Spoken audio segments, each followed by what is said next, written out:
Before we begin, make sure to smash that like button, subscribe to our channel, and click the notification bell for more amazing videos. Old widow enters restaurant alone. Has no idea man is watching her. Smoke and mirrors. She didn't want to acknowledge him, but she had to. She stared at the young man with striking eyes. He stood taller than her, with his headset pressed against the light of the ceiling. Was she looking at a halo? She was beguiled. She tried to catch her breath and calm herself down. She had a suspicion of who he was.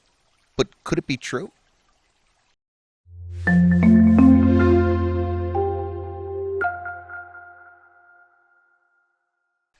Dinner alone. Eleanor Baker is 80 years old. She decided that she wanted dinner. It was the first time she was coming to a restaurant since her husband had passed away. She'd be dining alone tonight in Brad's Barbecue in Oxford, Alabama. She'd mustered enough courage to go through the door alone. Now she would dine alone and contemplate her sadness. At least the restaurant was having an all-you-can-eat special. But she'd soon find out she wouldn't get that. Noticed her. 3 people had noticed her going in. They decided that they would follow in while she hadn't noticed them. She just sat down at a small table, and she knew it would be her sanctuary for the next hour. She put her bag down on the seat next to her and went over to put some food on her plate. Her husband would have warned her about leaving her things like he had so many times before, but he was gone now. A love lost.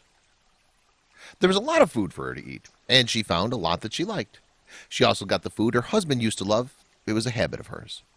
She'd spent most of her life with him and was trying to hang on to anything that reminded her of him. She wasn't in any hurry. She wanted to savor this experience, the first without her husband. She just wanted to break out of the same routine that she'd kept to since her husband had passed. By herself. The 3 men who followed her in had positioned themselves at a table near Eleanor's. They looked at what she'd left at the table and made sure no one else was watching them. They didn't take their eyes off her bag. Eleanor sat back down with her food, and they became agitated. He couldn't help himself. He had to tell her, but what was he going to tell her? Forgetful. When she sat back down, she noticed the items that she had left at her table. She let out a smile and thought of her husband scolding her for being so forgetful. It had only gotten worse since then. But then she remembered that her husband would always watch her belongings when she orders. That was a bad habit now that he was gone. Compelling moment. She looked over at the seat across the table and noticed one of the 3 men staring at her.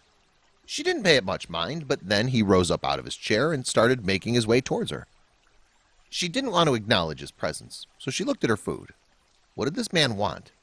It didn't look like he was going to give up so easily. A heavenly sight. When he was a few feet from her, she couldn't help but look up at him. All she saw was his beautiful eyes and his headset glowing in the light. She couldn't comprehend what she was looking at. She swallowed some of her food with a gulp and continued to look at him. His face looked very familiar. But from where? Familiar face. She rearranged her meal so he would have room to sit down next to her. She couldn't help but keep looking into his eyes. It was as if he had some universal knowledge that he was too young to have. But she still felt a deeper connection with him. It was like she'd met him before. Like he knew her his whole life. He said he'd be back, but first he had to order some food for himself. Even the way he walked looked reminiscent of something she knew. A big family. He placed his order and, after a bit of waiting, came back with some food. That's when she realized something. She couldn't help the tears streaming down her face. He then looked at her and asked about her husband. She explained everything about him and how she was now a widow. And even though she still had a lot of family members, they didn't live anywhere close to her, so they never visited. But what was to come was nothing short of a miracle. Godly things. It was a God thing, she said. I think God sent me there. With his unusually clear and wise eyes, he told her not to worry about her husband. He told her he was missing her and waiting for her to be happy, so she should be too. She crumbled. It was as if he was sent from the heavens. What was it before this? Why did he feel so familiar? Who was he? A kindred spirit. The young man, Jamario Howard, reminded Baker of her late husband.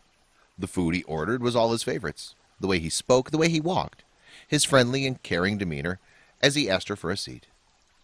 It was as if her husband or God was speaking through him to tell her it would be all right. But what was Howard's story? Offering company. Howard was with his friends, a group of young men in their 20s, when he noticed Baker sitting alone. His heart ached at the lonely sight, and he decided to do something about it. He just came up and he said, "I saw you sitting over here alone." And he said, "Do you mind having some company?" Baker said. Joy and comfort. Baker was delighted to have his company, and even more so when his friends joined. She hadn't connected with someone like that since her husband passed away. Baker still considers him her savior during a crucial time of need. He gave her a reason to smile as well as a little bit of closure. Howard and his friends had a lot to say about her, too. A better world.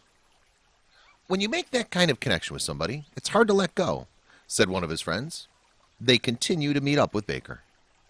Howard explains why.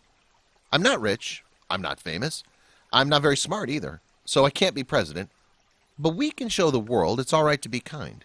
Then, before long, maybe the world will be a much better place."